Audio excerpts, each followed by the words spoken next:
The First Glance with Jody Vance. Glad to have you along here at Equity Guru. We're trying to make markets accessible to everybody, not just people who have that insider vibe or have studied economics or can watch the stock market and just intrinsically know what to buy, what to sell, and when. Most of us don't know that.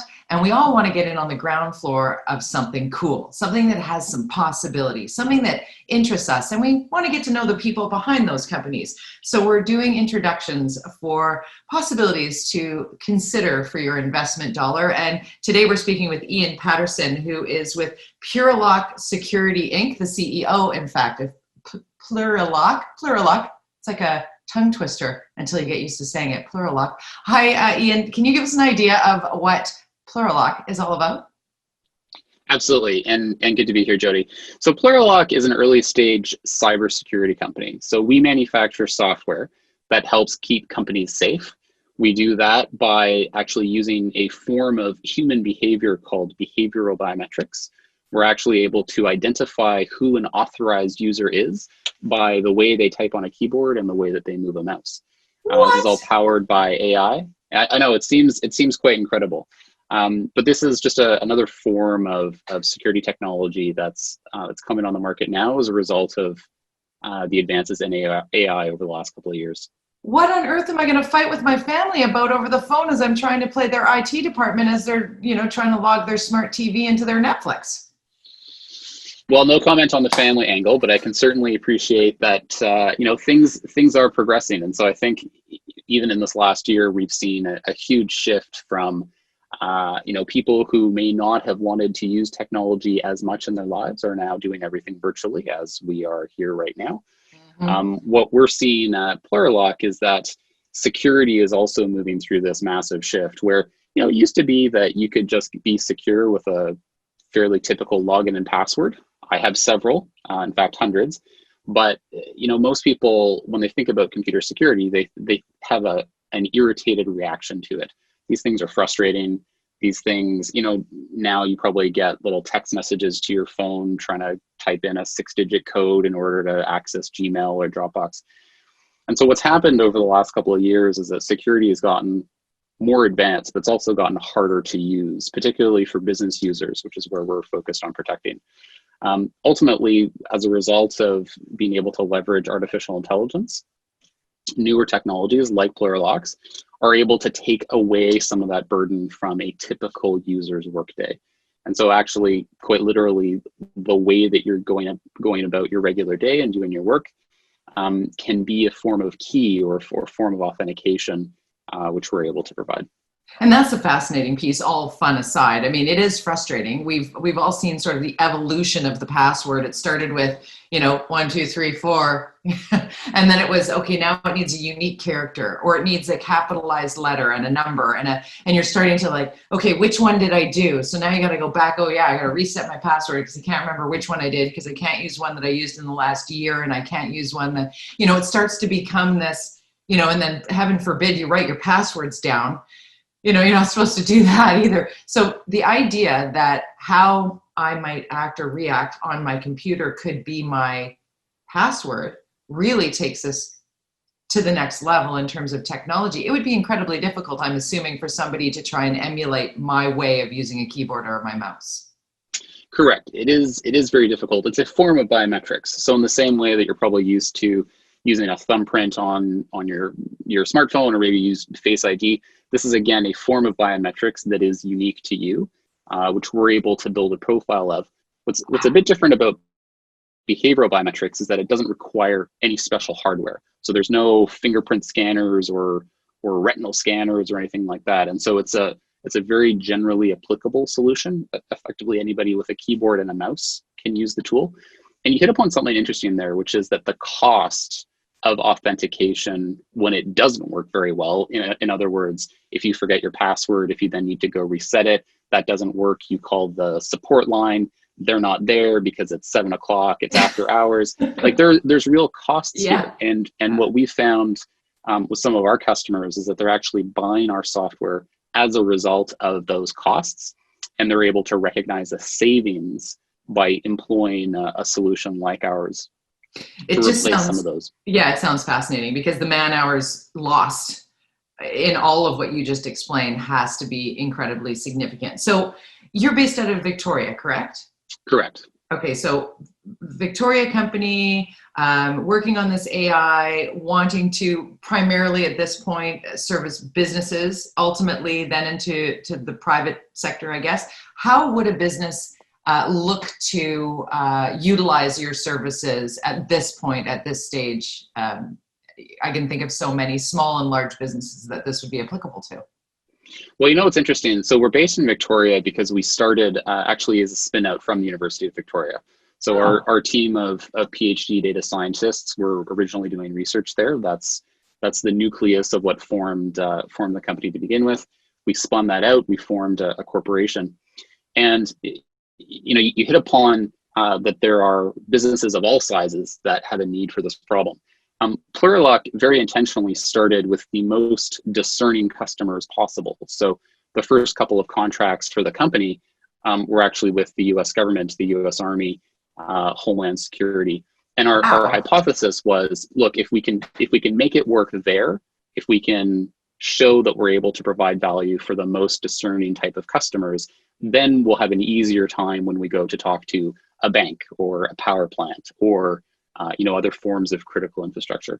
And so that's really been our strategy, is being able to start in the very heart of what the most secure organizations are, show that it works there, show that we have repeat orders, and then from there, then go down to the mid-market to be able to help secure them.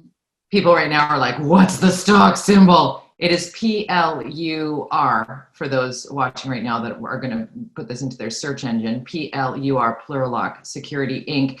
Ian Paterson is the CEO. Now, Ian, when you talk about the University of Victoria and the US government, Homeland Security, and wow, that just gives me chills. You're right. If you can make it there, you can make it anywhere. What's the timeline on that? Like, when did you go, we're onto something? And then when did you take it to that, we formed a company, and now how did we get to where you and I are talking this through? Yeah, it's a good question. So the company itself, again, started as a research project, and we were beneficiaries of over 35,000 hours of research that was done in a university lab setting, which means there were no commercial pressures. They were able to do it right the first time around. It also meant that we had some very early dates for our patents. So it's always good to get the earliest possible date so you have the broadest possible patent protection. And so again, we were able to benefit from that.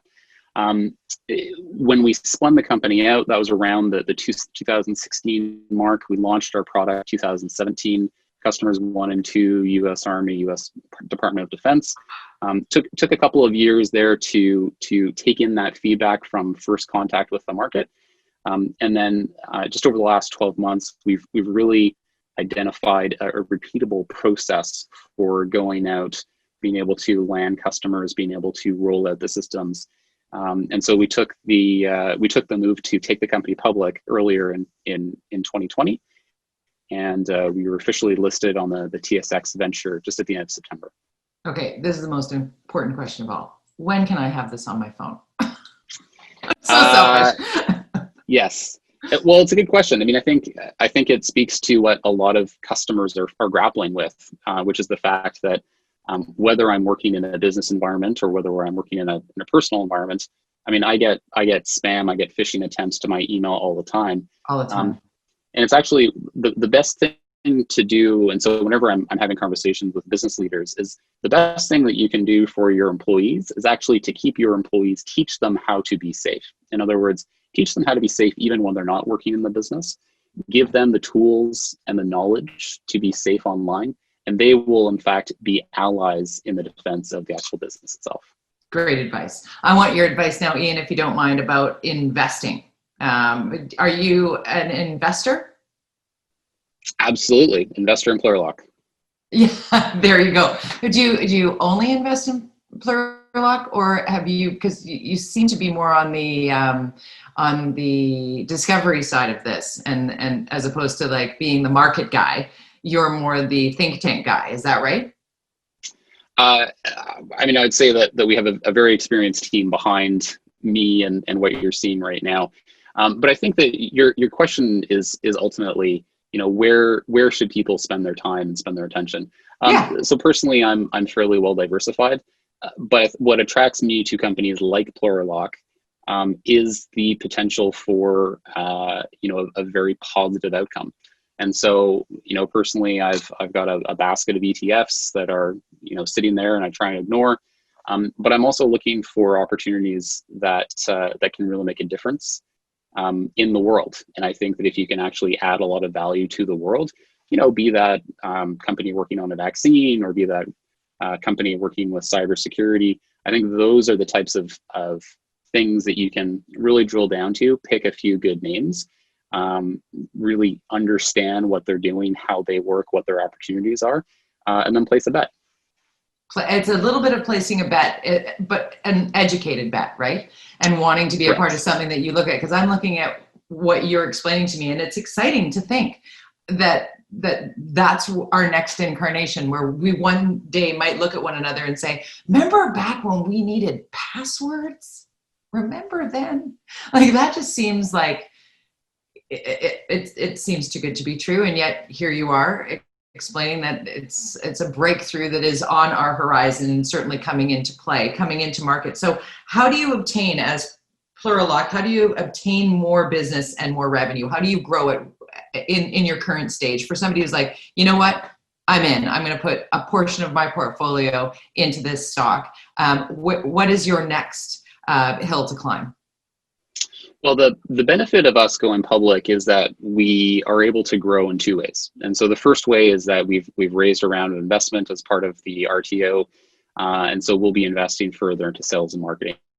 And so that's really an organic story, right? We're an enterprise IT company. We're out there, we're landing additional contracts, additional logos, we're upselling our existing customers, and that will generate revenue. Now we're a SaaS business, software as a service, so it's very high margin, and these are all very very well understood mechanics. Now, the only downside in some cases is that SaaS companies are great. It's recurring revenue. They don't always grow as fast as everybody would like. And so in conjunction with that organic strategy, we're also looking at an inorganic strategy. And what I mean by that is that cybersecurity as an industry is very, very large. It's estimated to be over $1 trillion of spending over the next 5 years within the cybersecurity market. Wow. But it's very disorganized. It's very fragmented. There's a lot of niche players out there. And so it lends itself really well to organization, or in our words, more of a roll-up strategy. And so we expect to create value for shareholders in two ways. One is to grow organically with our existing product and focus on customers. And the second is also to grow inorganically, which would be acquiring companies. And so I would be expecting Plurilock to execute on both of those over the next 12 to 24 months. To try and take some of the chaotic nature of all of the players and sort of streamline them into a plan. Last question, and this is super novice, and you maybe have no idea. Will 5G change your technology at all? I don't think it'll change the technology directly. We're somewhat agnostic in terms of how networks get architected. But what I do think is that 5G will really have a large impact on how businesses think about both security, but also just more broadly about IT. I think what we're seeing, particularly over the last 12 months with COVID and the first work from home and then work from anywhere movement, which is what we're seeing now, it's really causing a large shift in how IT leaders think about what the next 12, 24, even 36 months will look like. Right. And so when you're thinking about being able to support the business to do its function, if you're a bank, it's to do banking functions. If you're a power plant, it's to deliver power to your customers. When you're thinking about that, I think business leaders focused on IT are really thinking about how does that look like in a post-corona world? And a large chunk of that will mean more disparate workforces. And so 5G will impact that positively because it means that you won't need to be tied to an office as much, right? Because you'll have very high speeds regardless of where the users are. So I think ultimately it'll be a good thing. It will require business leaders to have a rethink about network architectures. And I think anytime you have a change in architecture, it lends itself really well for niche players to have an opening and be able to jump on it. because they're not going to say, well, this is how we've always done it. We're going to keep doing it this way. The shift has been into like, we can't do it that way anymore. We have to do it like this. Who's most innovated? Who's got the latest technology that is going to make this as streamlined as possible? And as you mentioned off the top, Ian, possibly take that cost to a company in hours spent with the IT line on, at 7 o'clock on a Friday going, oh God, I'm not going to have access to this until Monday. That whole picture disappears. So I'm very excited to learn about Plurilock and really appreciate your time today. Thanks for doing this. Thanks, Jody. Appreciate it. I hope to see you again. Circle back when we're in studio 5G, and I'll just be using my keyboard to unlock. That's all. Perfect. And that's it. Great. That was 16 minutes. Excellent information. Boy, I learned a lot there. Thank you. 1,